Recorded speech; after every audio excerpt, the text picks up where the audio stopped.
right, well, let's go ahead and kick this off. So obviously, my name is Jeff Holmberg. I am Chief Strategy Officer here at Terra Virtua. Just wanted to welcome everybody to the live walkthrough exhibition with Hashmasks. We have some wonderful, wonderful speakers with us today who will go through some of the mysteries, some of the questions, some of the glyphs and secret features that we've seen and talked about in Discord, online, Twitter, everywhere. The guys that are really leading this charge are here with us today. So to all the speakers, we'll get to you and introduce you, but welcome.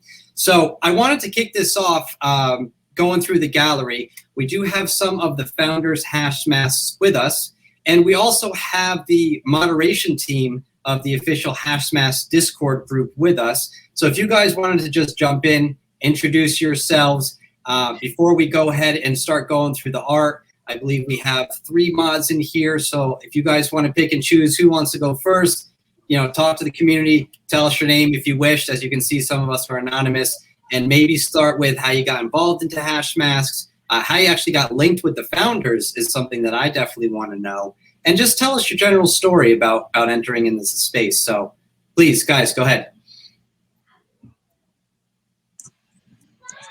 All right, who goes first, guys? Take it away. Just. All right. So I'm Pyke. That's how you pronounce my name. And the way I found Hashmasks, first of all, honestly, I was just looking to throw about $180 to $200 into a project, has something to do with NFTs. And I was looking for something, and mainly to put as a profile picture, because if I'm going to be in the space, got to have a nice NFT profile picture. So I eventually found Hashmasks through going through some Discord servers. And I started chatting in the chat, posting pictures, posting Hashmasks I owned, joking with the founders. And, you know, we really hit it off and we became kind of friendly with each other. So they offered me a job as a mod and I took it.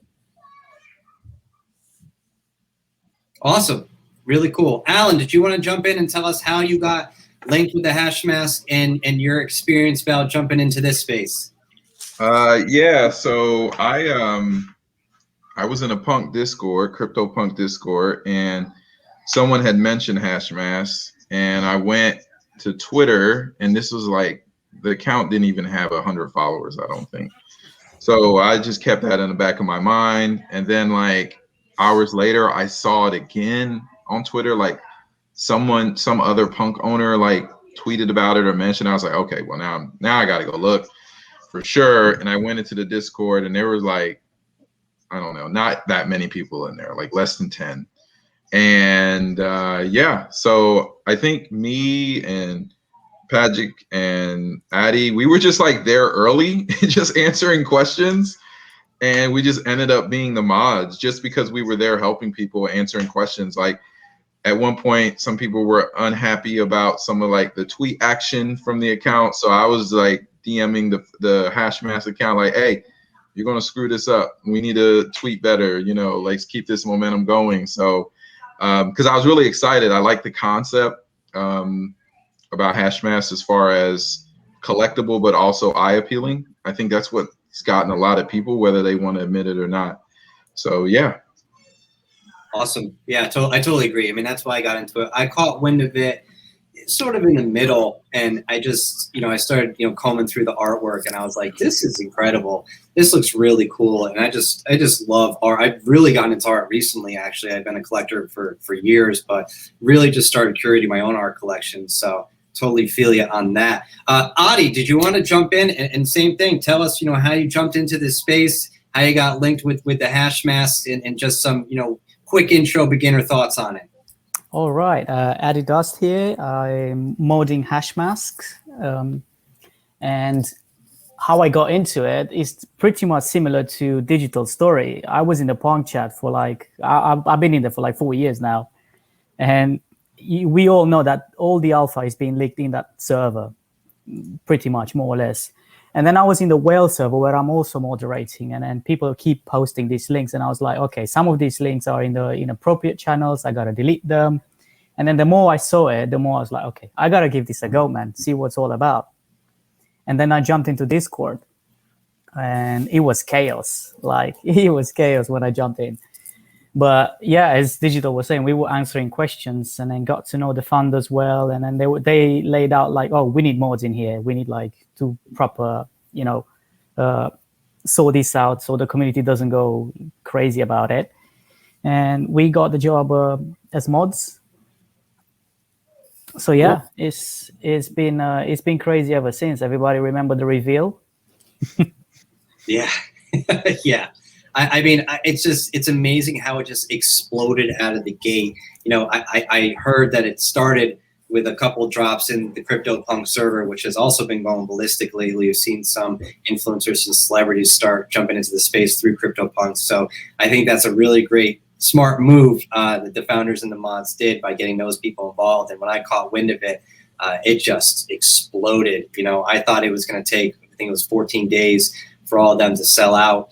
And I think it was just a few days, and I was like, wow, this is really big. So awesome. All right, well, let's jump into all the juicy stuff. So Russ, if you just want to head over to the Hashmask number 841, this one actually is named Away by the Sea. This is actually a founder's Hashmask. And the really cool thing about this is you guys might have seen my teaser that we put out on Twitter. But the intriguing, mysterious thing about this, that one of the founders named it, is actually a poem. And it actually goes, no man is an island, entire of itself. Every man is a piece of the continent, a part of the main, if a clod be washed, away by the sea. And let's just jump into the juicy stuff, like I said. So if you go to the upper right-hand corner of this particular mask, right there, you see what looks like a picture. And, there's a bunch of sleuths in the marketplace. There's a bunch of sleuths on Discord. And I wanted to get, and anyone can jump in here. This is supposed to be a visual representation of a poem, apparently, that the founder had put the text to as part of the naming history using the NCT token. So does anyone want to jump in and give their thoughts about what they've heard about this particular conspiracy, this particular hint about this little image in the upper right-hand corner? Which one? Hold on. Like, where is it? I almost can't see it. Is it one of those that's like washed into the? Yeah. So go back a little bit. And this is a step ladder. No, yeah, we should put a step ladder. So you see the upper right-hand corner of this mask. It almost looks like an illustration. Oh. And this is supposed to be representative of that poem. And I think there's a lot of people that are watching now that probably have maybe traded or sold their Hashmasks that might not have realized this. But as you can see, we have just tons of different styles of glyphs in this painting that kind of really messes with your eye. But something about that right-hand corner with the illustration, that's why it was named the poem. And I don't know if, the community knew that, or if, even you guys knew that. It's something that I had found out through a different community member that had put it together when they found that this was a founder's Hashmask and wrote the text to So can I clarify something about the founder's Hashmask? I actually don't even like that term. There is nothing special about the founder's Hashmask, right? They didn't get special issue. They randomly got them like everybody else. They bought into wherever they bought into on the bonding curve. So nothing against what you're doing, like saying, Jeff, like the founders do own them, but they didn't like get them. They weren't allocated. Yeah, totally. Yeah, thanks for clarifying. Totally random. I don't want anyone saying anything like, oh, like these are special. They're not special. I mean, they could be special just because they happen to be the way it played out, but it's not like they're inherently special because the founders' masks are any different.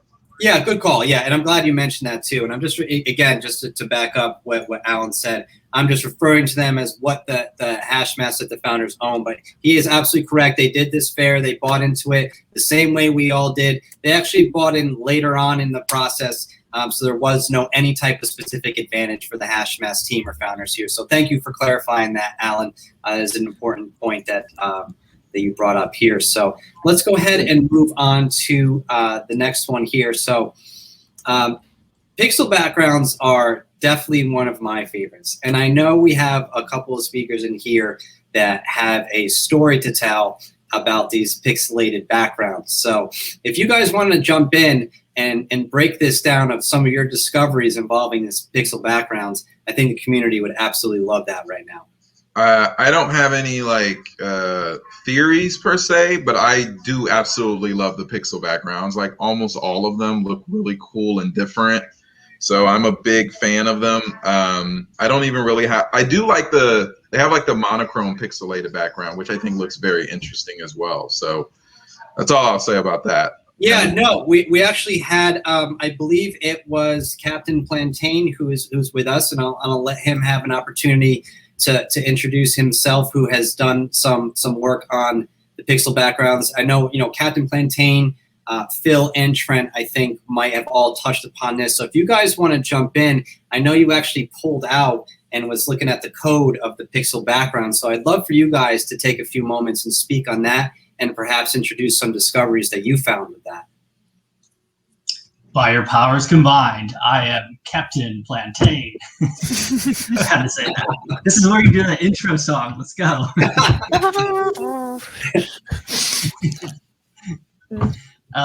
Anyways, I agree. The pixel background ones are by far my favorite. There's just something about them, the simplicity, but also the intricacy and how it works well with the masks.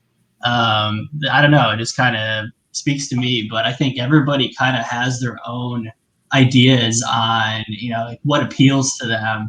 And, there are certain things, like maybe the brighter colors on masks and, minute differences and the different backgrounds. I think we could argue about which one is the best or which one is the most appealing all day.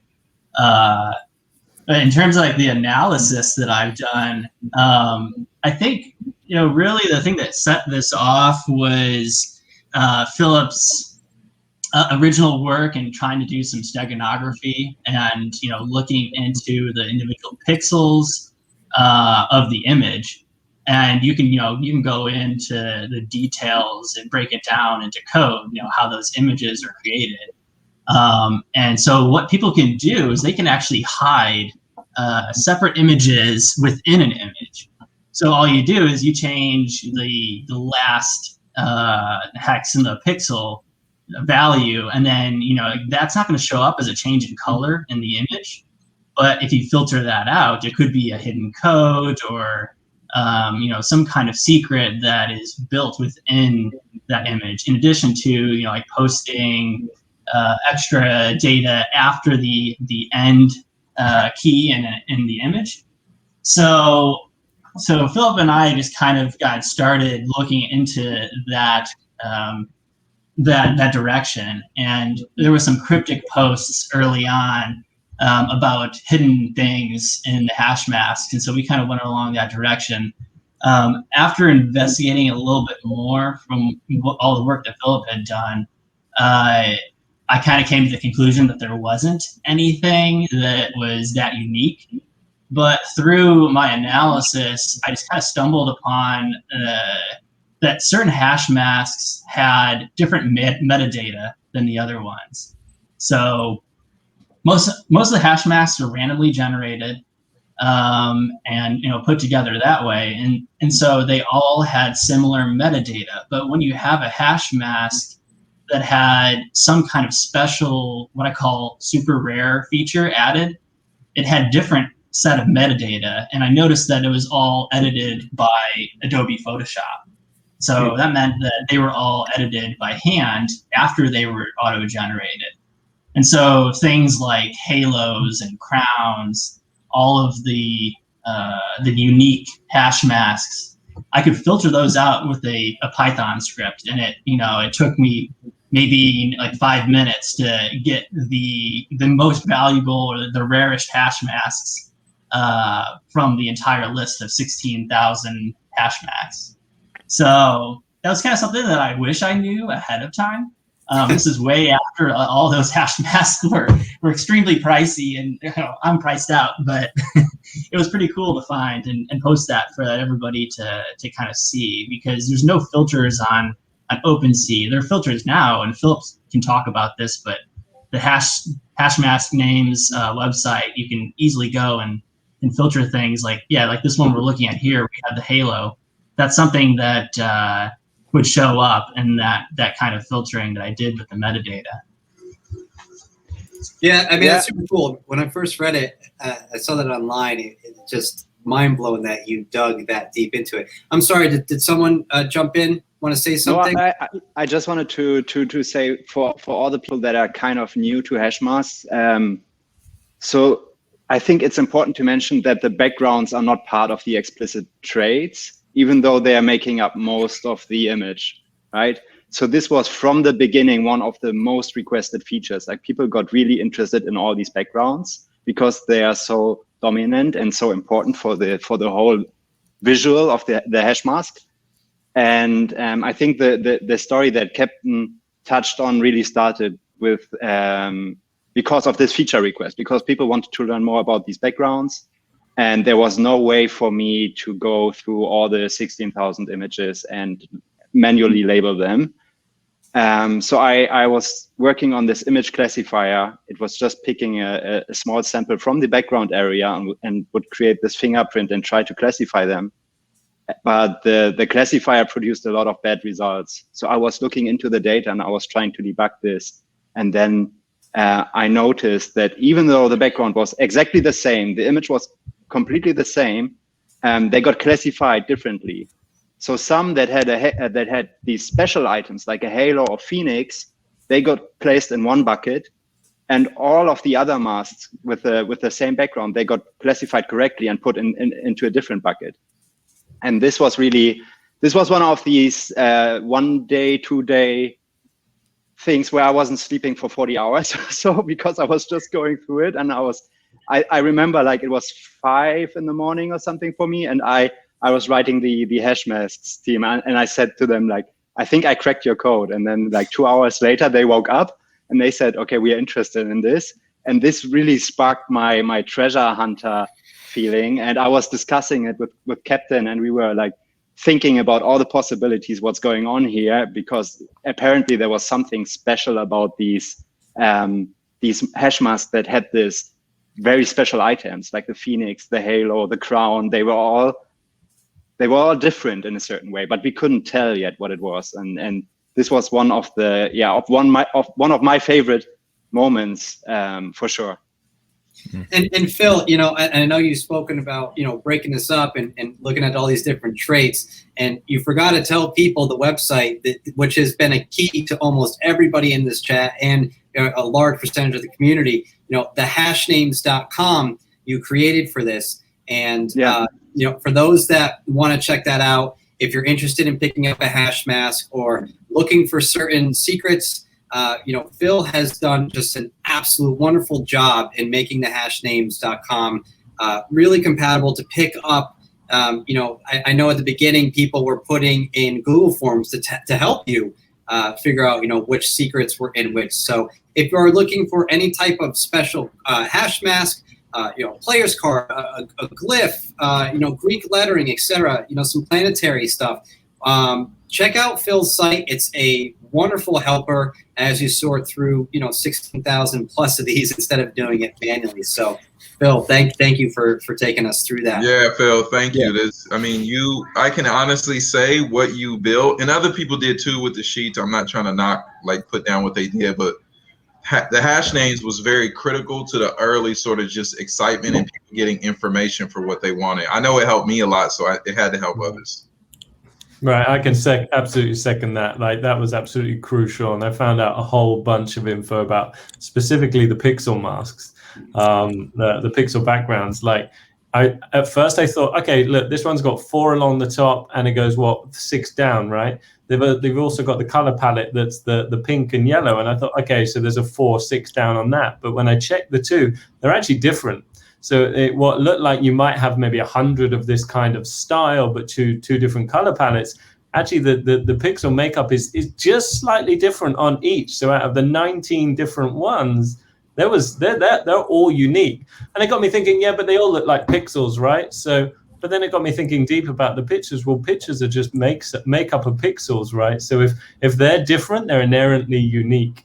And it went down to that minute millimeter of a change, which makes that specific one unique, and only maybe I think 30, 40 of each of that specific background. So yeah, I went deep into the pixel, and it was really helpful with your website. Yeah, I also just want to like highlight at a higher level, like what we're all talking about here is something that I think Hashmasks did so brilliantly, which is this whole implicit rarity trait thing, which was really kind of an innovation, right? That's what has created this entire experience, because I think Hashmasks is much more, I mean, it is much more than just like these NFTs and the visual element, right? It is all about how it has created a like multi-week, going on multi-month, will continue for years, like entire community visual art project and like weird treasure hunt like discovery experience, which I think is like really an amazing innovation, and just is what drew me first into the project so heavily. This this sense of discovery that they allowed people to achieve. I mean, Totally Yeah, agree. I would totally agree on that. And actually, the amazing thing about Hashmasks is that there is actually no floor Hashmask. So thanks to Phil and other guys in the room, I was also able to find out some really rare pieces based on this the Hashnames website. I thought like, okay, there's nothing special in this Hashmask. It looks cool, it's great, but then I found some hidden traits out there. And what I want to say here, it's quite an interesting combination of both on-chain traits that can be found easily and off-chain traits that can be found when you do a lot of review and research. I know a lot of people, I've been invited to several groups which were hiring analysts and cryptographers to understand different glyphs and traits. They've been like really into it. So the way Hashmask team have built their community, it's just pretty amazing. I've never seen anything like that before. And yeah, kudos to everyone who supported with creating amazing tools like the hash names and a few others. Those were really, really helpful. And as I said, the thing with Hashmask is, okay, for example, someone got amazing mask which has amazing rare traits, and another one doesn't have any like rare traits, but this mask looks really cool. I think like what kind of switched me to get into this is that I saw it was funny actually how I discovered Hashmasks. I have an analyst which is doing quite a lot of on-chain transactions analysis, and we found out, okay, there's an interesting smart contract, and we see quite a lot of transaction going in, including from smart money, and we just looked into this. We were not able to do a lot of review or research or due diligence. We just enjoyed the style of it, and we just decided, okay, we just want to be a part of it. And yeah, really, really amazing, and really looking forward to see how all this thing can evolve. Thanks everyone here. Totally, yeah, and it's really awesome to see how we all share that common interest, you know, in these rarities, whether on-chain and off-chain rarities as well, that we're going to be even talk about now. So, Russ, I definitely want to start with Afreen's War and Peace. I think this is just an awesome story. Friend, do you want to talk about peace first, or you want to talk about war first? How do you want us to, so we can have the one on the screen for you? When you I mean, you know, it should be like there's war and peace, right? But hey, I understand the software limitations to be able to put them next to each other. That's cool. I mean, it started when I was looking at this. I boiled it down and went, right, what are the two biggest things in this project? And I looked at the two. The transparents, right? And what have we got? We've got the god of war, the horned guy who looks, you know, like the guy of war, and then you've got Berlin, who is our goddess of peace, right? So you could see there's these two contrasting, and you've got the Church of the Dot, who's saying, you know, there's some dark spirits there, and you can see that, you know, the guy, God of War, is wearing, he's holding the book, The Art of War, right? So there's clearly, and then the tweets that went out with the 10 names, you know, mysterious names, what were they about? And they were all your research, and they're all gods of war in different civilizations. So there's clearly this theme that was running through. And I was like, what project can I grab hold of that just tries to encapsulate the whole project for myself? Like there's loads there. There's 16,384. You can make a lot of different projects that encapsulate it. But for me, I could grab it. And I just saw these two, and I saw through the pages, right? I was like, right, what are the rarest backgrounds? And again, pages came out. There's about 27 to 36, I think, of each of the 10 different page backgrounds. And I noticed, obviously, thanks, I think it was ending up, thanks to the hash names, I was able to see out of those 10, 3 of them had double pages, War and Peace being one of them, the other one Moby Dick, the other one Frankenstein. And I thought, if I can capture these 2, War and Peace, and then what is the other big thing about the Hashmasks is the NCT token, right? So this is the chance for us as a community to interact with our art, to change it, and for that to be immutably logged in that ledger for life. Like, and when it all runs out in however many years, when they stop giving it in 10 years, there's going to be a point in history where that's it, it's done. And we're so early days, we don't realize how early we are in this project, right? We're putting names in there and they're going to be there forever, yet it's just going to be a long list of people interacting with this stuff. And I was like, if I can get in early and just make something that I felt really encapsulated it.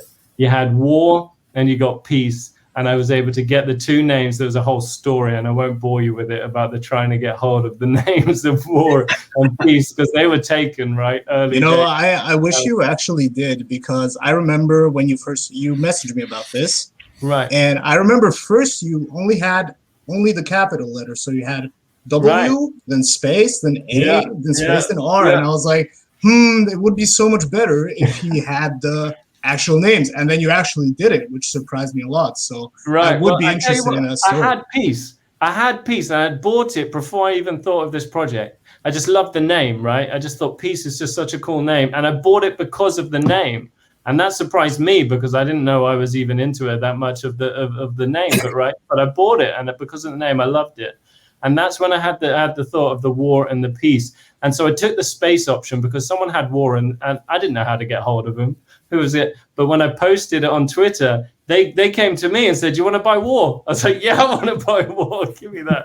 So I changed the name. So now I have war and I just love how they complement each other. You've got the angry looking woman.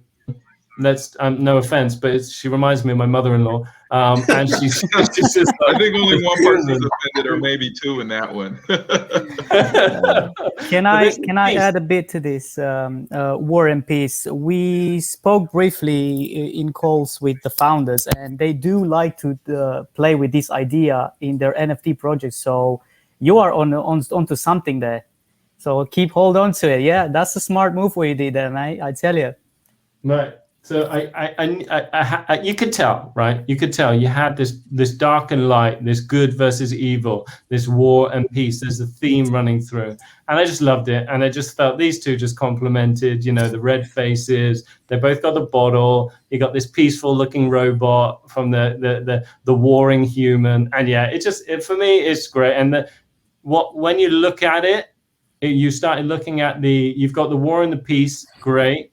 What does that mean? And then you look at actually Moby Dick. What's the other one? Well, that's like that war with the whale. And then what's the other one? Frankenstein. You start looking into it. There's this theme that's running through. And I'm only touching the tip here of the iceberg, and people are going to go on and find deeper stuff. But yeah, Kareem, question for you then. If you're onto something, what do you think is the end point then? What do you think is the purpose of doing this? Do you think that there's some kind of puzzle to figure out, or some kind of story that we need to piece together? There has to be. Come on, 16,384, the Fibonacci. There's so much there's intertwined within this that we're chucking out, and then people forget to talk about it. But it's like this all fits in, right? And I don't want to be a conspiracy theorist, right? I'm not one of those guys, but I love the intrigue, and people don't do these things for no reason, right? You don't put a thing in there.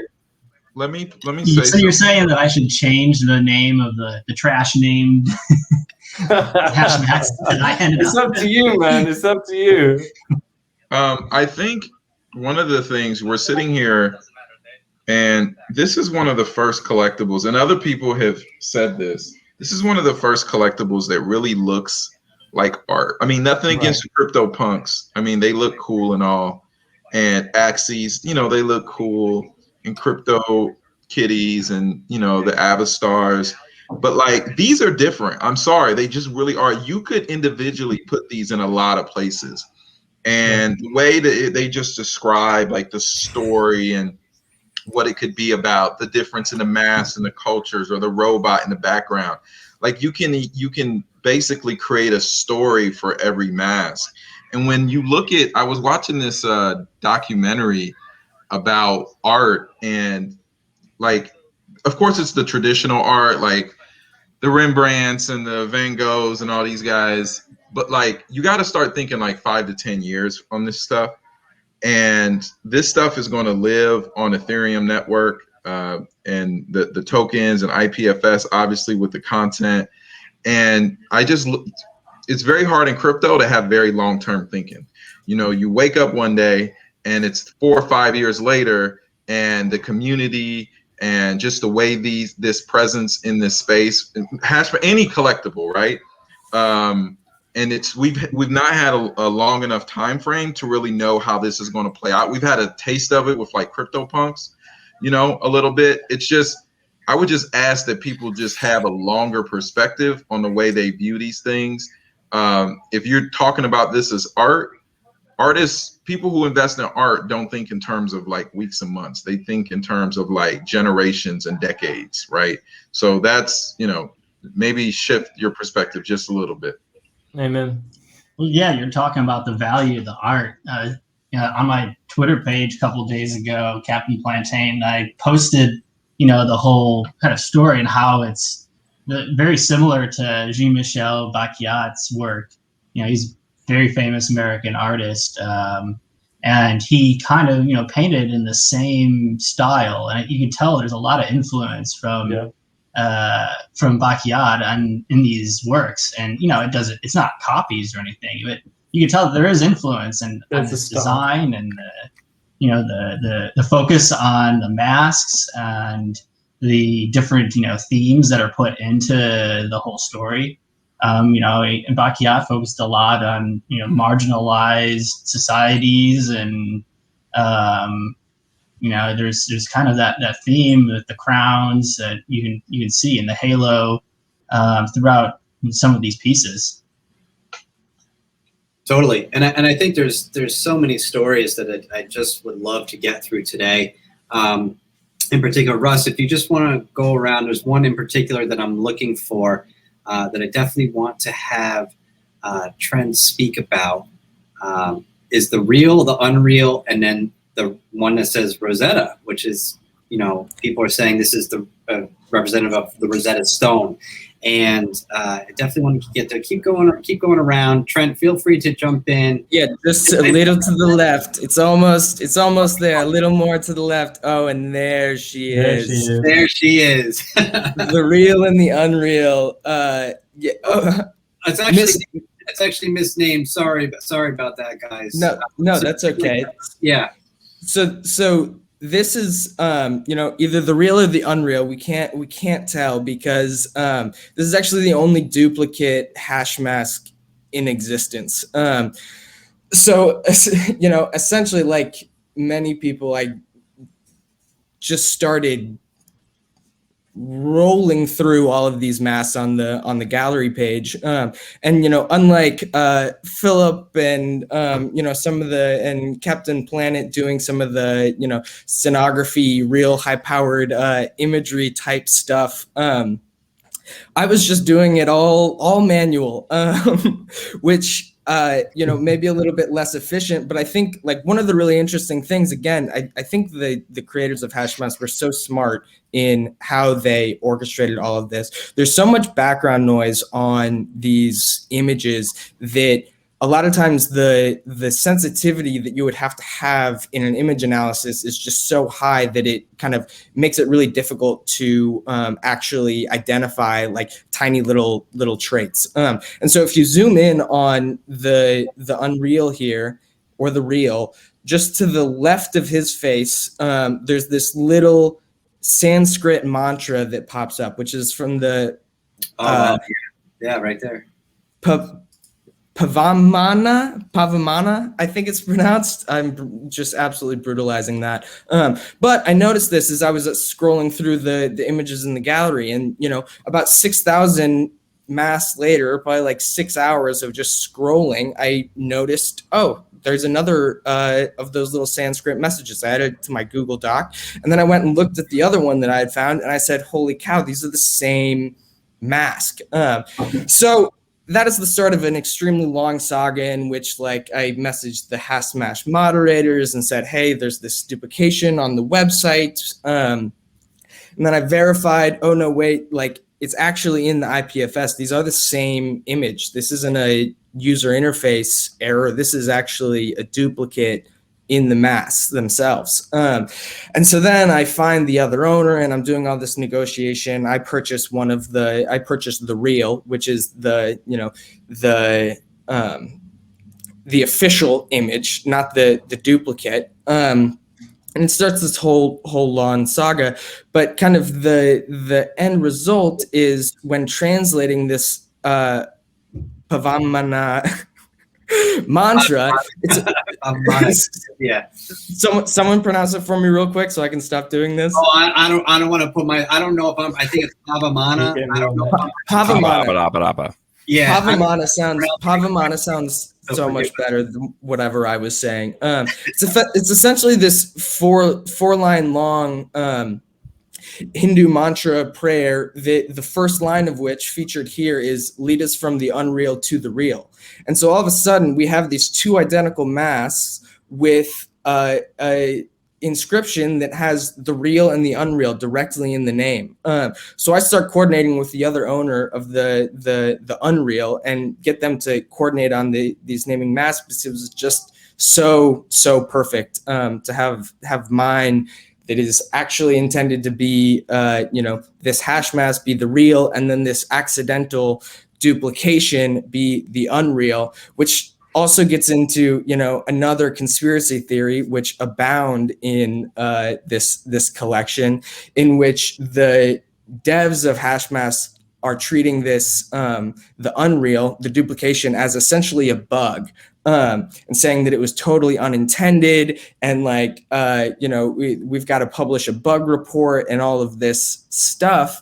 But it's just like it's just a little too perfect, like what is really going on with all of this stuff, we don't know, but it seems wildly unlikely to me personally that the one duplication in this entire collection has this perfect allusion to the real and the unreal. So maybe it's a pure coincidence, in which case it's, just infinitesimally small and like a lovely little act of God. Or my opinion is that, there's something a little deeper going on here. But yeah, it was a fascinating little journey in Saga, and I think it's one of the most fun parts of the Hashmasks history for me. That inspired me to go, I want one of those. I want a 2-piece project. And you guys know, actually, a small little Easter egg about this background is one of the community members found, called Petrolhead. And if you go like where the mantra is and you scroll down on the picture, right where his elbow is, right to the left of it, there's like a small little thing. It looks kind of like a whale. You guys see that? It's right at his elbow. Is this the only one with it? No. Every background like this has this. Oh, yeah, I see it. Oh, yeah, I see it. It's in blue, kind of, right? Yeah. So there's no complete confirmation of this, and we did ask one of the founders, and we did do a post about it just as he announced it. He told us about it, but he accidentally let it slip. He said maybe it's a whale. Everything is maybe. Everything is. Yeah, I love how everyone's stories and conspiracies or mysteries here always end with, "But I'm not sure," or "I don't know." There's deeper meaning to this. It's like we're all being driven in just one gigantic circle over and over and over But again. that's art, though, right? And I right, think man, exactly. when you go into a museum, it's like this is the one thing that's so different about Hashmasks than a lot of other collectibles, is just the openness or the amount that's left up to interpretation. If you look at a lot of other collectibles, it's very defined. Like it has this trait, this many exists, this or that, right? Which is fine. Right. But then we have that with Hashmasks, but on the flip side, there's a bunch of elements of it that we don't even have answers for. We may never have answers for. So then it leaves it open to interpretation, right? And I still think, and this is just my guess, I have nothing to validate this, that the number of how many certain items are of a certain type could mean something if you put them together. I like that what was going on. I do think there could be something there. We'll see with time. Yeah, I think one of my favorite meta conspiracy theory is that like all of the conspiracy theories are total BS, and that like the devs have just led us on 1,000 wild goose chases in the most like insane, amazing way. And the community, it's even more beautiful that the community has constructed an enormous amount of meaning out of these things in a totally kind of organic way. And like, I almost think that's just as cool. And like, we're also in the world of open source community engagement and creation. Like it almost at some point stops mattering what the devs wanted this project to be. Like it's ours now. Like we can go do whatever we want with these stories that we're constructing. And there are, hundreds of them. But if you think, and this story is much bigger than Hashmasks, right? NFTs, we're at such an early stage in this technology. And if we can get these many eyes on NFTs right now because of the intrigue and the interest, then that's what it needed. Because let's be honest, the NFT space is the key behind all of this. It's proving how we can do art in today's digital age. And that for me is like what sparked it. Now getting into the intrigue of this, that's fun. The community, it's great. I love the different aspects of the hunt. I've enjoyed it. But if we're bringing something to the technology, that's key. Yeah, it's a performance and social art piece and experiment as much as it is a visual art piece. And like I think, as you're saying, like, thinking about this broader NFT narrative, I mean, I think that's core to what NFTs are, as this sort of like social art token that allows for this kind of emergent community dynamics. It's such an excellent case study. Yeah, 100%. And we actually have a question coming here that I definitely wanted to go into was, did we talk about the Rosettas? What about the third language? Russ, as we're talking, if you want to go around, I know Trent can point the one out that actually has a very difficult to see Rosetta on it. We'll find out where it is because we've been walking around for a while. Just keep going, Russ. This is the guy on the arm. Go to the right, go to the right, keep going to the right, one more to the right. Yeah, if you zoom in, keep going in, keep going closer. Is this? It's on the. This one's tough. You might not even be able to see it. Yeah, the resolution. It's so hidden. It's so hidden. Keep going closer so that you one can't. One fun fact about this one is that it's within the Rosetta set. It's actually the only one where it's on the arm. All others have this, like they're called speaking bubbles in some Discords. They all have this kind of bubble where it says Rosetta, and this is the only one where it's on the arm. And I tried to get it, this one. I made a bid on this, and it completely backfired. I asked Pharmesis if I could buy it, and then it went up to 100 ETH or something. So I completely messed up this deal. I definitely want to talk about this, for a few minutes. And I know Captain definitely has some stuff to say about this. It's it's spelled wrong if it's what we think it is, right? in reference to the Rosetta Stone. But Captain, you know, if you want to jump in and share your thoughts on this, I know we've even spoken about this one. Yeah, I think this is my favorite story out of all of them, because it has so many layers and how it fits in with the Hashmasks story and all the things that are hidden. So the Rosetta, it's not actually spelled out with, you know, English letters.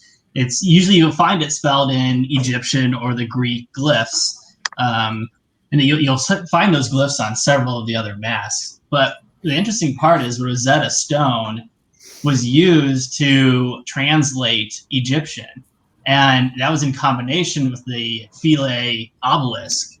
And so that Philae obelisk was unique because it was written in both Egyptian hieroglyphics and in Greek. And so, you know, it's interesting that Egyptian and Greek show up all over the Hashmasks. And it's pretty cool. You know, we could translate the name Rosetta by translating the Egyptian glyphs, and that kind of, you know, connects that theme. The part that I find the most interesting is that, so I have a background in aerospace engineering. I work for NASA, so this was something that just kind of was in my mind. So Rosetta was a mission where the European Space Agency sent a vehicle out to a comet. And that vehicle passed by Jupiter, went out to the comet, and sent down a Philae lander to land on the comet and take a sample. So we get the common theme of Rosetta and Philae. But the interesting thing is that Jupiter, the Voyager mission that went to Jupiter and landed there, that carried something called a golden disk. And the golden disk was a unique creation where it had a bunch of different samples from just humanity, images, sounds, descriptions of how to translate different languages, so that if some alien entity ever found it, they would be able to figure out how to play the disc and listen to what humanity was like if, you know, we have all disappeared by then. The crazy thing is that the Rosetta and Philae mission also carried another disc. They called that the Rosetta disc, and it had the same thing. It had all the languages of the world on there, and all this special information, and it kind of connects all of those things together. And this is something actually I was thinking about yesterday. Was we see in other masks, we see the Fibonacci sequence. On some those masks, we have the Fibonacci spiral, and that Fibonacci spiral is created with the golden ratio. So does that have a connection to, you know, this golden disc too, because of circles? And, you know, there's all these things that are connecting each other together. You know, Jean-Michel Basquiat, he had a painting with that golden background and a circle that represented Earth. And you see that on, I think it's all of the golden disc masks have that golden background. So there's all these layers of complexity that maybe I'm thinking about this a little bit too deep, but keep going, I don't know. Here comes the statement. I think about it too deep, but I'm not sure, right? I mean, that's how everyone ends their statements here, right? I can imagine like founders of Hashmasks like thinking, what the hell are you talking about? Are they talking about? They're at home laughing at us. Come on, you don't start putting the golden discs and Fibonacci's in there if you don't mean something, right? Come on. That is a very big case. I mean, I'm a big, for those that have spoken to me, I'm very big on the whole Fibonacci theory. You know, obviously in the teaser for this exhibition today, I put in, you know, a picture of the Fibonacci in space in the Milky Way galaxy. I mean, we've seen some, you know, astronomy glyphs, you know, pop up. So it's just so intriguing that, at least in my theory, I feel that, you know, you have a war, right, from Farine, you know, the war and peace story. You have the Fibonacci, you have the Voyager, and, you know, astronomy. I just feel that it might not be just one story here. It might be multiple stories that you actually have to piece together, similar to like a book, right? You know, and I think every single detail has to mean something. You know, they've always, we're tweeting out, you know, even the mods, you know, I'm sure courtesy of the founders, that each mask is special, right? Each piece of artwork is special in some form or fashion here. So whether they have that known rarity or, you know, an extra glyph like we're seeing here in the middle left, there's some kind of value. And I have to just say it publicly that I just think it's more of like a compilation or stories that eventually lead to something. And I don't know what that is. Of course, there's a statement, but I think everyone's thoughts and theories here are actually just a piece of a big puzzle. And no, they're all valuable, right? Because you have to think like, what does the Fibonacci necessarily have to do with the Rosetta Stone, right? What is, we've seen player cards. You know, we have, Russ, if you want to go around, I think we put the King of Diamonds player card, I call them Hashmasks in here. What do player cards have to do with this? I even went as far as searching, well, what was the first player card deck ever made? And it led me back to a very old dynasty in China. And I'm like, you know, we see Chinese masks, and I'm like, I'm just trying to figure this out, but we'll hold that for a second because I definitely want to talk about this one. This is the infamous Freya. We do have the owner here with us today, Zurab. So Zurab, welcome. You know, I'd love for you to come on and just chat a little bit about Freya and tell us, you know, jump into conspiracy pool with us here because there's a lot going on with Freya. And tell us what you think. Tell us your thoughts. Thank you very much, Jeff. So basically, unfortunately, I cannot turn on my camera so that you can see. I actually printed out Freya. It looks really beautiful.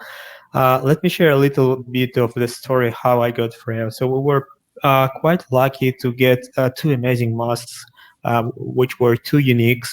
The first one was God of War, and the second one was Freya.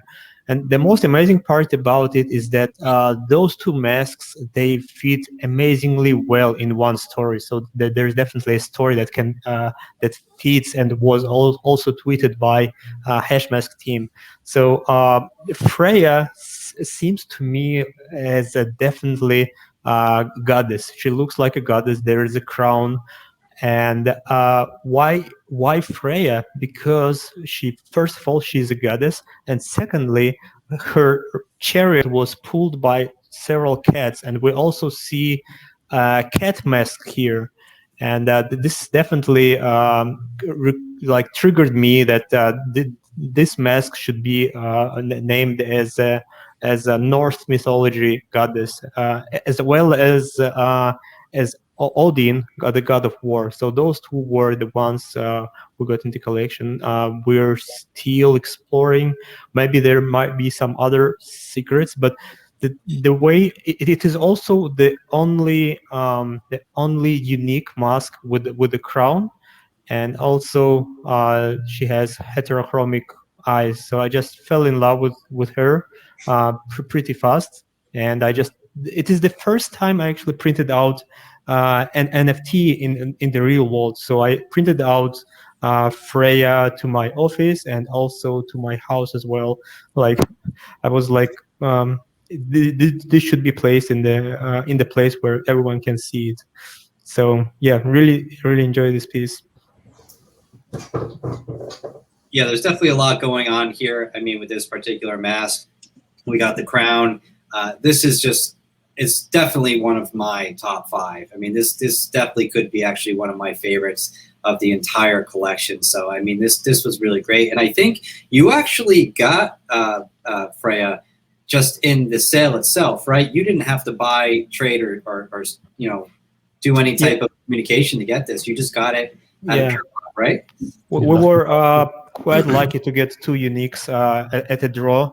So wow. Yeah, really happy about that. And those masks are actually my favorite. So really enjoy the way she looks, and the way the story actually really fits her. This is something that triggered inside me, and I guess this is a definitely a good fit. The best fitting name for her. I couldn't think of a best fitting name. for Freya. Yeah, no, I think your story and backstory for this is really awesome. I love the name, and I love how you share it on your Twitter. How you printed it out, and I think it's really cool. We see Farine did that too. It's just really cool because people are really appreciating it. I think Alan even spoke on this. Like, it's just really a beautiful piece of art as well. And just the mystery and these conspiracies and fun things that we're talking about just makes it extra special. But just as artwork themselves, they're just really cool and really unique. And essentially, I spoke about this in the beginning of the show. It's why I fell in love with them. I just really liked the artwork before I even knew about any of these secrets. So super, super cool. So definitely, if you want to keep rolling around, Russ, to a couple other images. Yo, Captain Plantain, you were saying about the NASA thing, right? The fur release. I still want to know about the fur release. Was that added to one of the golden discs? I don't know what you're talking about. So basically, okay. Which one? So we don't. I don't think I have a fur Elise in here. Let me just check. I mean, it's so hard. For those watching, so hard to try and fit all the special things about Hashmasks in here. So I did go with a little bit of a random assortment. But for those that don't know, I believe there's 4 artworks that have, or excuse me, is it 4? It might be more than 4. Forgive me if I'm wrong. There's 24 that have got one part of the fur release song. Yeah. And they have a small piece of the Fur Elise song, and we're all wondering, I think, anybody wants to talk about that, what that could mean. And I actually teased that about music and art in the trailer for this exhibition of The Last Supper, and how, if you look at the way The Last Supper was painted, it actually creates a mysterious song. And whether this was done on purpose or not, but it actually, Da Vinci goes from right to left when he was writing music. And the reason why I put that in there, I thought it was intriguing because do the pieces that have these notes have some kind of extra meaning to them? Are we supposed to look at these notes actually from right to left? Does it make sense? Is there an even deeper secret with Fur Elise out there that we haven't touched upon yet? That maybe the creators of the Hashmasks know, that want us to find? I don't know. I always thought about some of the backgrounds with Fur Elise on it. They just looked like scales to me, right? They looked like almost strings going through the art. And I thought, this kind of reminds me of music scales. So, if anyone wants to jump in and give a theory on that, I'd love to hear it myself because I came across that, and I'm, obviously I'm a music guy. So, yeah, anyone have any extra thoughts on that? I think I get what Farine was asking.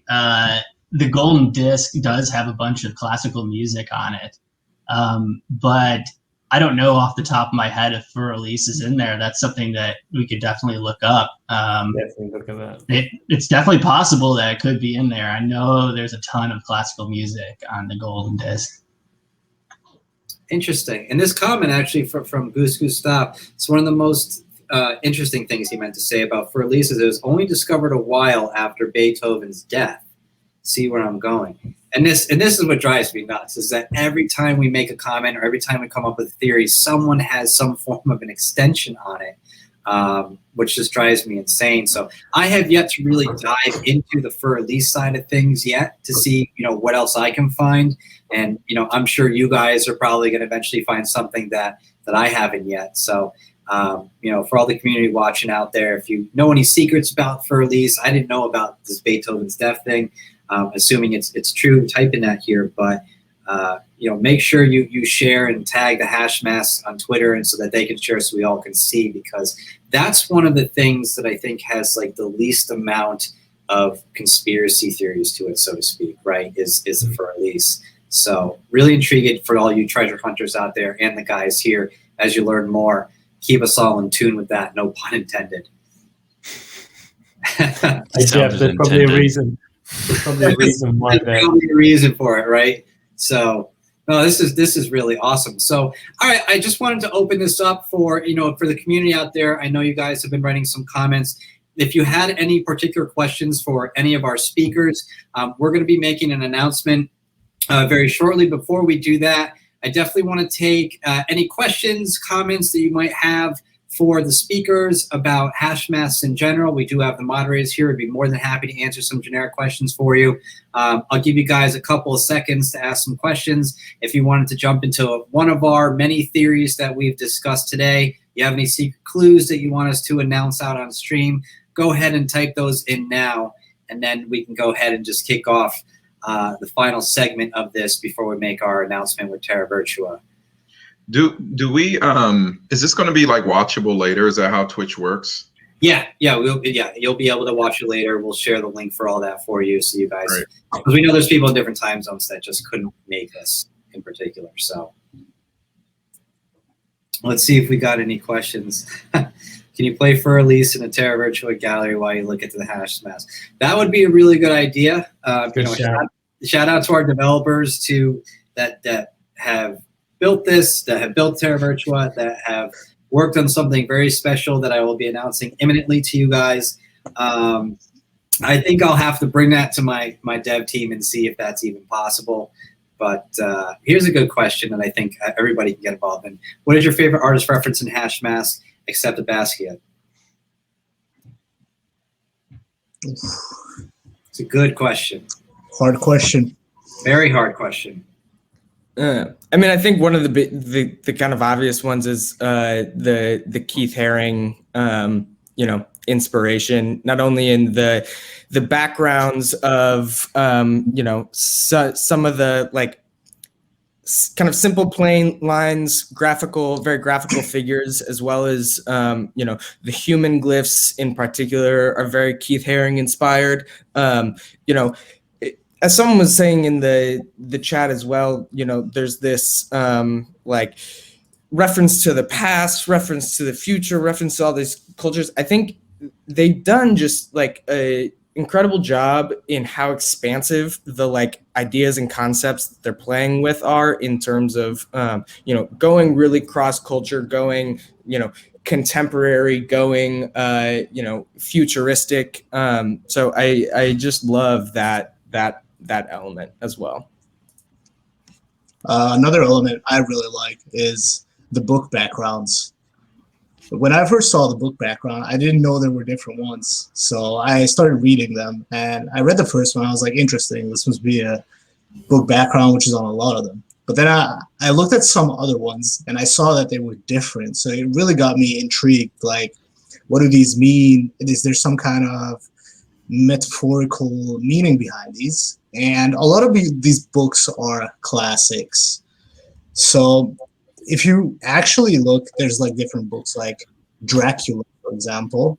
And Dracula was also part of the Order of the Dracul, which means Order of the Dragon. And then there's also Dragon Masks. So you have to ask the question, what other connections are there?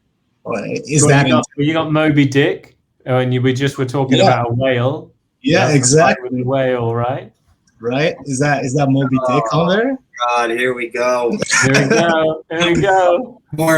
Not to mention the fact that it all ties in with the times we're actually living in and COVID. And then if you, I don't know who's running the Terra Virtua gallery at the moment, but if you could go and showcase the COVID Shadow Monkey mask, please. Take a walk around. We'll tell you when you find it. I think it might be on the back side. There you go. So this one, when I saw this one on the market, I was so touched by it because it's like, look at the colors, man. It's just amazing. And then Shadow Monkey, I was like, yes, this is super rare. On top of that, I just love it because it's like historically, this is gonna go down in history. To be honest with you, exactly. And then we represents each one of us at this point in time. It's just amazing. And there's only 52.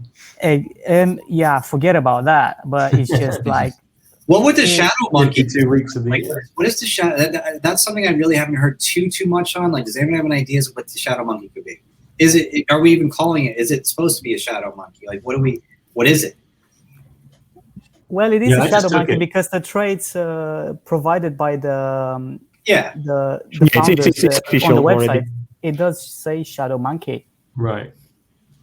I'm working on a project, by the way, that is trying to shed some light on the Shadow Monkey, but I cannot tell you too much, but maybe one one small hint would be that if you own a Shadow Monkey, then you should keep it for maybe one more week.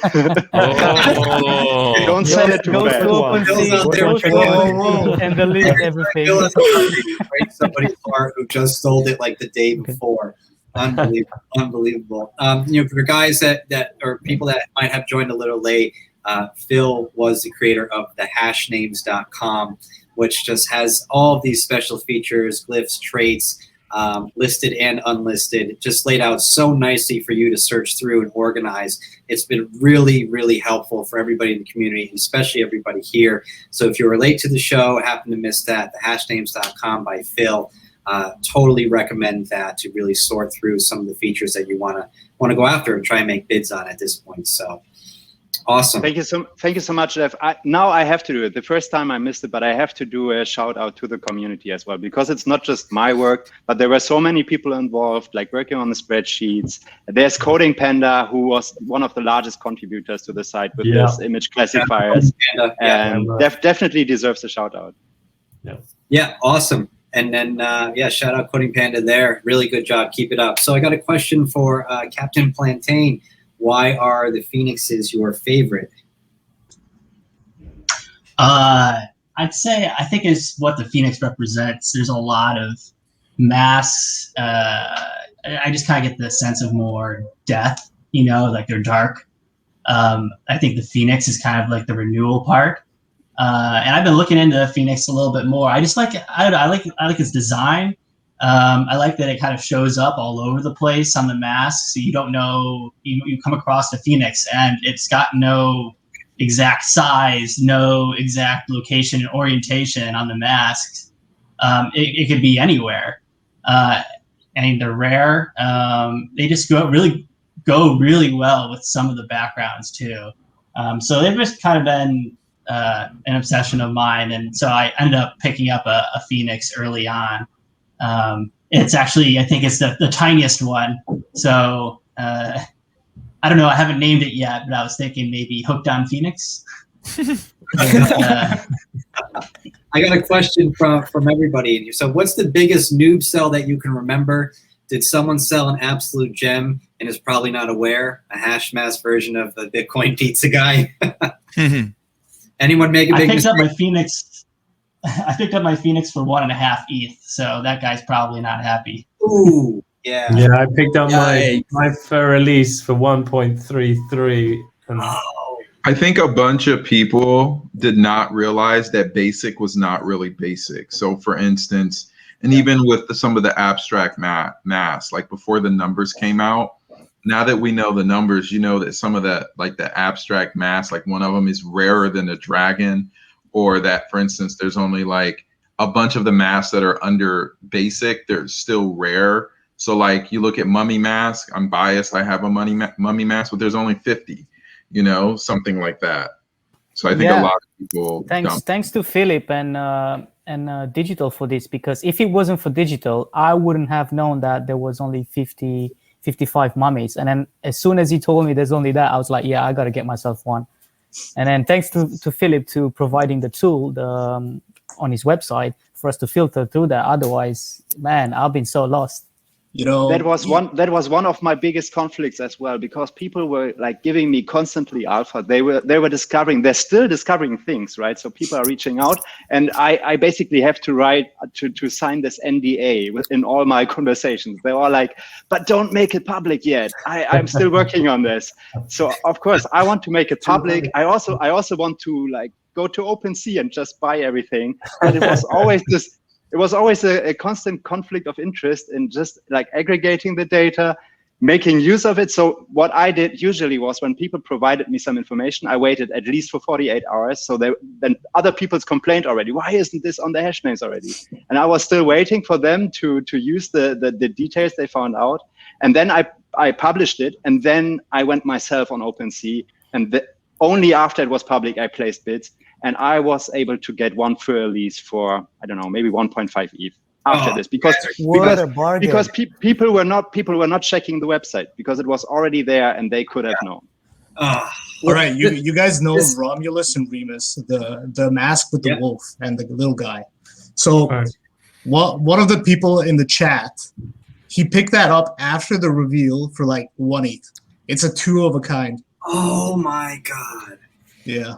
That's that's But you wouldn't know. There's 16,000 to go through. How would you know? Well, how I mean, many this of is each there are? This is another element, I think, of because I'm also partially thinking about this in terms of like, okay, what's the strategy of their launch, and like, how are we going to see these kind of things play out, and like, what did they do really well in terms of like launching an NFT community? And I think one of the keys that they absolutely nailed is allowing the people who are like really invested early on to like essentially profit from their commitment to the project. Like if you're trying to build a community over the long term, one of the best things you can do is reward your early adopters in a really meaningful way. And like this whole discovery treasure hunting process was so effective at doing that. And I think it's it laid such a strong foundation for how the community and project will continue to evolve. Totally. And I definitely want to address this because Clutch in here made a good point. You know, we wanted to bring up, we haven't chatted about the NCT token, the name change token that, you know, comes along and you actually earn 10 per day with each Hashmask that you own. I'd love for, you know, a couple of you guys to speak on this. You know, obviously the importance of this mechanism, you know, hold to earn.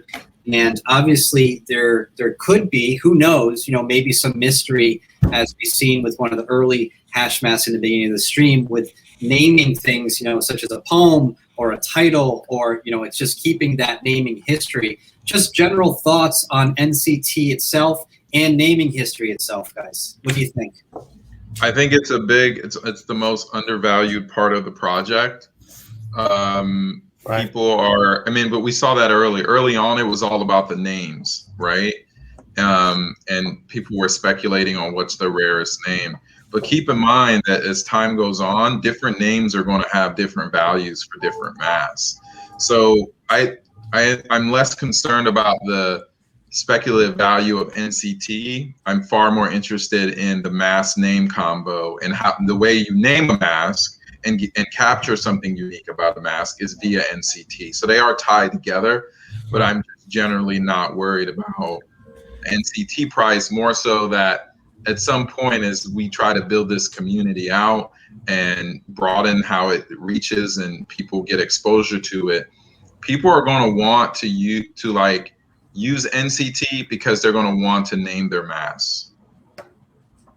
Right. I think it's unreal. Like, when have we ever been able to interact with it in this manner? It's set a ground, and I think there's a reason why they've allowed it to go on for 10 years, because it's going to take us that long to work out all of the mysteries that are involved in it. Right? Yeah. And then we'll find out that there's more to it that we don't know. You know, people actually underestimate the name market. Because if you look at the chat, someone did say, and I'm sorry, someone did say they sold that someone sold the name Basquiat for 4 ETH. So I think people very strongly underestimate the value that some names have and the whole name market. Yeah, I will say. Go ahead, guys. I will say, like, in the beginning, we also saw like Donald Trump going for like 100 ETH, right? So like it's been interesting to see how it's evolved, because especially pre-reveal days, like people were treating them like domain names or like ENS names, which turned out to be the completely wrong use case for how these things operate. So I think we are still early in figuring out like exactly how that dimension is going to function. It may just be fun. I mean, like, I personally, like, I just have fun with it right now. Like, I love the process of like looking at my mask and figuring out like what's a clever little name for it that I think fits and like speaks to me in the mask. I've also like found myself with my punks, like wishing I could name my punks, because I think it's such a fun like part of the process. So kind of regardless of like its broader significance or anything like that, I think it's like a lovely feature. Right. It was actually the first feature I tweeted about in regards to Hashmasks. To bring a bit more clarity towards the 100 ETH purchase of Donald Trump, that happened because that mask has the ID of 1. So does it also? Word. Yeah, so it's more of the ID that's more worth the 100E than the name itself, because we all know what Trump is, right? So I mean, you're not paying for the name, really. Yeah. Totally. Yeah, actually, something that Trent was just saying, I kind of thought of, like if you end up, selling a print or something, like leasing out your mask, you could name your mask something that potentially could get you more worth from that, or you could also name it like your own handle, so they know who to go to contact.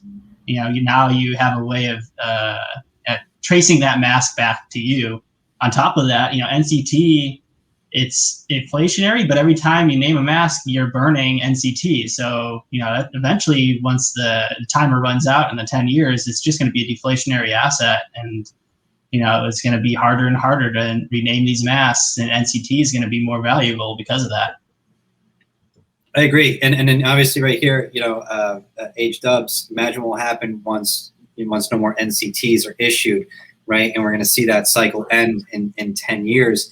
And it's intriguing to me, right? Because, you think about, we've been seeing adoption grow in the NFT space. We've been seeing some influencers, celebrities start dabbling, especially into CryptoPunks.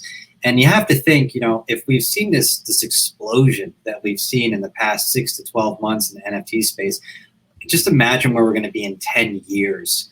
And I thought it was really intriguing that they chose 10, because at that point, there could literally be a fight for NCTs. I mean, it could cost hundreds of thousands at that point to name your mask, which actually just gives the decision on what you want to name your mask that much more importance, because you can't make a funny name. You're probably going to want to do something serious with it. You might not have an opportunity to write a story or a poem, using NCT, because it could just be $1 million to write out a poem, so to speak. So I think, getting in early on these, taking advantage of NCT's price right now and the naming mechanism is allowing you to have fun with it. But think wisely, because at some point in time, I think you're going to say, damn, I can't name these because it's just too expensive. So I know someone has brought that up as well about some funny and stupid names out there. But for those that are serious and are naming these appropriately according to the art, like we've seen, especially for War and Peace, it's so important. So important. But it's also the fact that it, to your point about there's no floor mask, everyone is equal. It's the great equalizer. They all earn 10 each, right? So cool. So cool. So, all right. Well, I know we've been at this for an hour and 20. I know the guests might be getting tired here because we can talk about this all day. So, totally.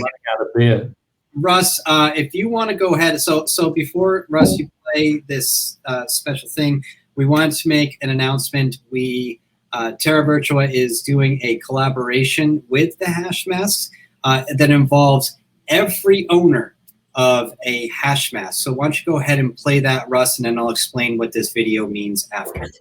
Come on.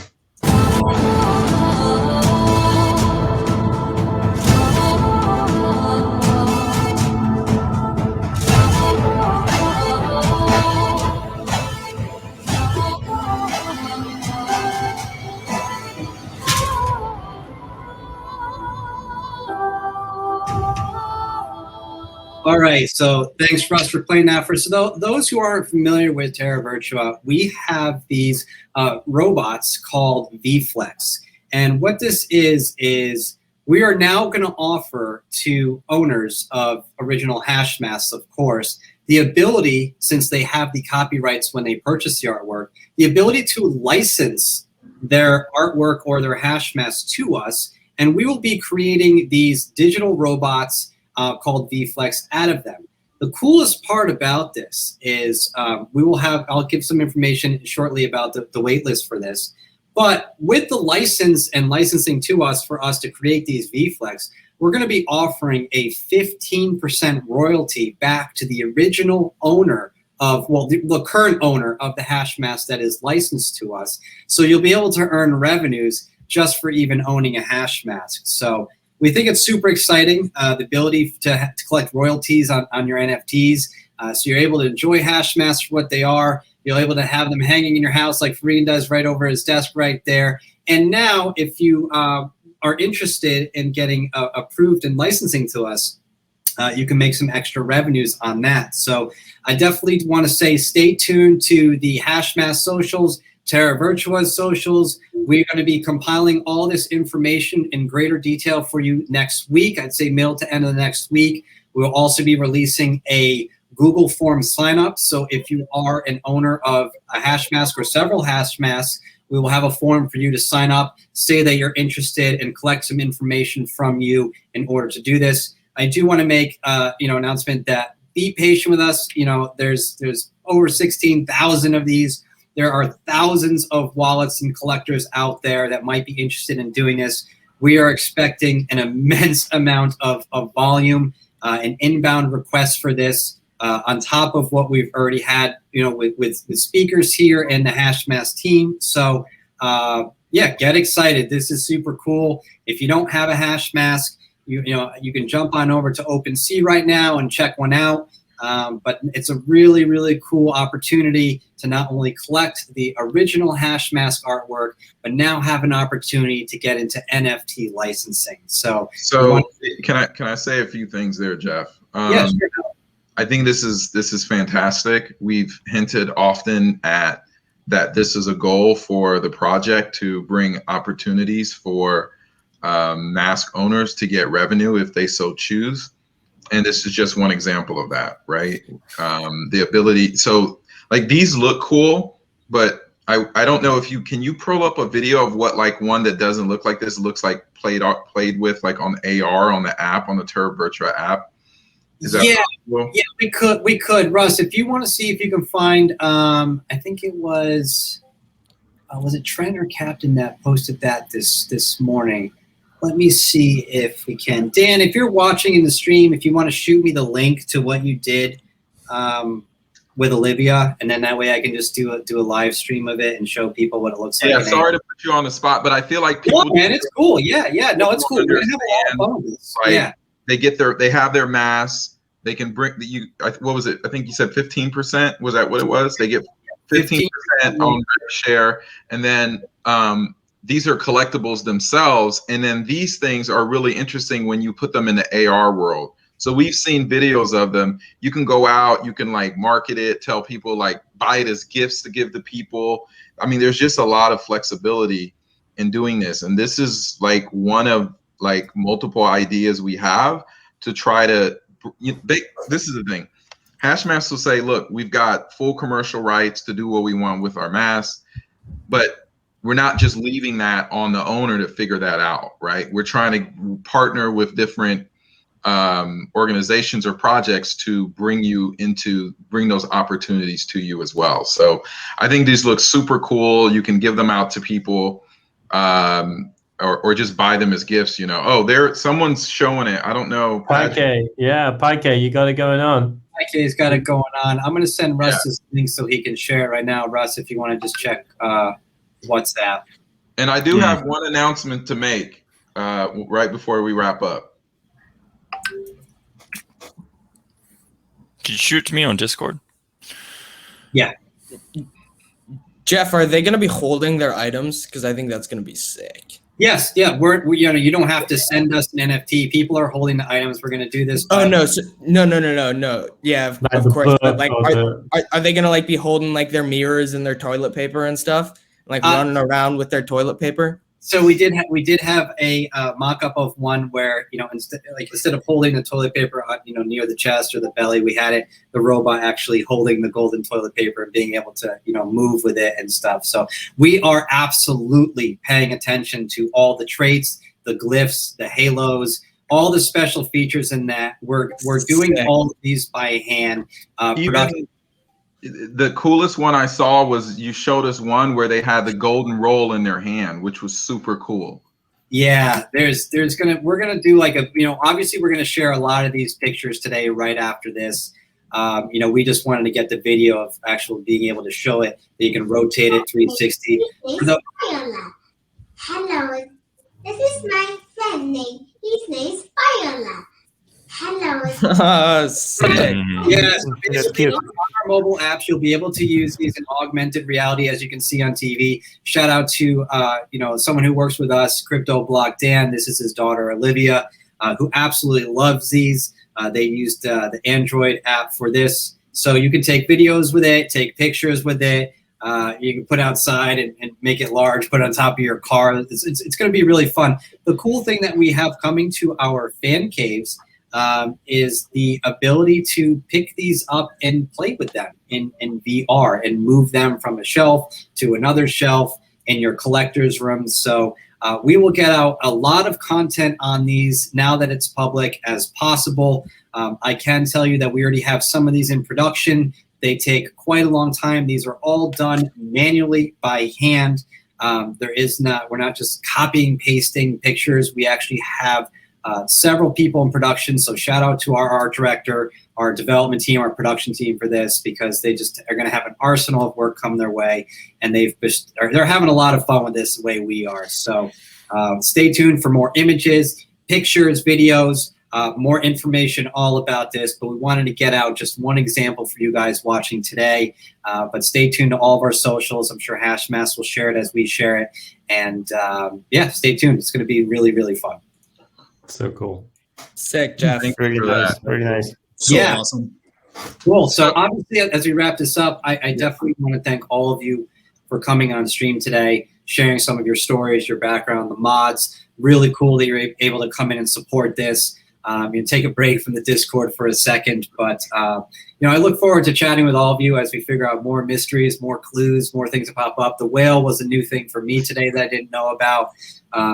Phil, obviously, I wish you the best of luck with hash names as that continues to grow. But we're definitely going to bring these to life, and I think everybody will have a lot of fun with them. So stay tuned for more information on that and how to get yours made. Can we quickly drop the announcement before we wrap up so we can go on digital? Yeah. So one of the things we haven't revealed as an outcome or grand prize of the tribes competition, which voting is right now for the first round. Please go vote. Is that the winning mask will be in Times Square on a billboard. Can you say that one more time? The winning mask will be in Times Square on a billboard there. We'll get a designer to put a nice looking with the mask, with the name and some glimpse of the story, because part of round 2 is a story. So we'll have a snippet of the story, the mask and the name on Times Square for a day. So we think that's a pretty big deal. Once again, it's all about exposure, presence for the Hashmasks community, and this is part of that. Jeff has This left is just mind-blowing. the chat. I'm going to go hit up my group now. I'm not going to tell you what group I'm in out there, but wow. I mean, that's sick. I'm from New York, and I live right around the New York area now, so it's like to be able to actually go physically visit that. You better take some videos if we put it out there. We actually need someone to go there and take a video of the billboard. I'll take a video. I feel like everyone on stream, we should all get flown out there, right? That would be cool. Wow. So for those out there, definitely get involved in that competition that the Hashmasks are throwing right now. Get your Discord groups alive, because that's just super badass. And get involved with that. This is the whole point of what Hashmasks team want, is just community-driven events, community-driven businesses. Just a whole bunch of fun stuff. So definitely, if you haven't heard this, I'm stuttering. I just can't believe it. Have your Hashmasks showcased in Times Square in New York City. That's just insanity. And I just want to call out, we got a lot of FUD early. People talking about, the founders made all this money. They're putting money right back into the community, right? They're putting it right back into exposure for Hashmasks. So you just got to keep that in mind. And when people are out there, especially on Twitter, that are saying that, this is all part of that, and it will continue to be ongoing while we're trying to just continue to grow exposure. Totally. And you want to actually repeat one more time where they would go to vote? Oh yeah, so if you go to our Discord, you do have to. Only Hashmask owners can vote though. So we have a process for verifying if you have a Hashmask in your wallet. You'll automatically get a role, and then when you go vote in the tribes competition voting, right now it's just round 1. We have 4 rounds. The final round will be the winner of the final round will be a 1 versus 1. That's the one that's going to end up going. So the first round right now is just the best mask name combo compared to another one. So it's like bracket style, if you're familiar with NCAA tournament style vote competition. So once again, the tribes competition voting channel, but you can only go there if you're a Hashmask owner, a verified, and you can do that all in the Discord. Cool. Wow. So you have 2 major announcements today. I think the end goal here is to get some Hashmasks, everybody. If you don't have one, go scoop one up. If you have a bunch, get some more. I just feel like this is just a start of just a maybe 10-year string of fun events that are going to happen with it. So, yeah. Hashmask team, amazing job. You guys, this is historical, right? I mean, this is special. You guys have done stuff that we haven't seen in NFT space. We're going to carry it over to Terra Virtua, where I don't believe, licensing your NFT for royalties into a different collectible has been done yet. Just so much happening, guys. Give the Hashmasks a follow. Get in their Discord. Jump into one of the communities. It's just a blast. Even if you're not trying to solve a mystery or one of these conspiracy, fun theories that we spoke about today. Just being involved, it just gives it a lot more value to owning the NFT and the art itself. So for all the guests out there, thank you guys so much. I'm sure we'll be in touch. For all the people that tuned in today, thank you. We know there's a whole bunch of time zones that have tuned in. We really appreciate you giving us your attention in here. So stay in touch. More announcements from the Hashmasks, and on Terra Virtua's side, we'll be updating you on more information with the VFlex soon. So on that note, thanks, guys. And if there's no one, thanks everybody. Thank you, everybody. It was a really pleasure. Thank you, guys. Thanks for hosting us. Yeah, it was a lot of fun. Yeah, had a great Jeff time. and Terra Virtua. Thank you guys. This was Super a sweet excited. event. No, thank Great you, guys. event. It was awesome. Thank you. So thank you for organizing, Jeff. Do the best. Team effort. Got to shout out my team at Terra Virtua, my marketing, my devs, everybody. Russ for helping out with the video here. So, Ash, Great work, guys. but yeah, thank you guys, and we shall see you all soon. Stay tuned to all of our socials. Take care, guys. All right. See you now. Bye. Bye now. Bye-bye.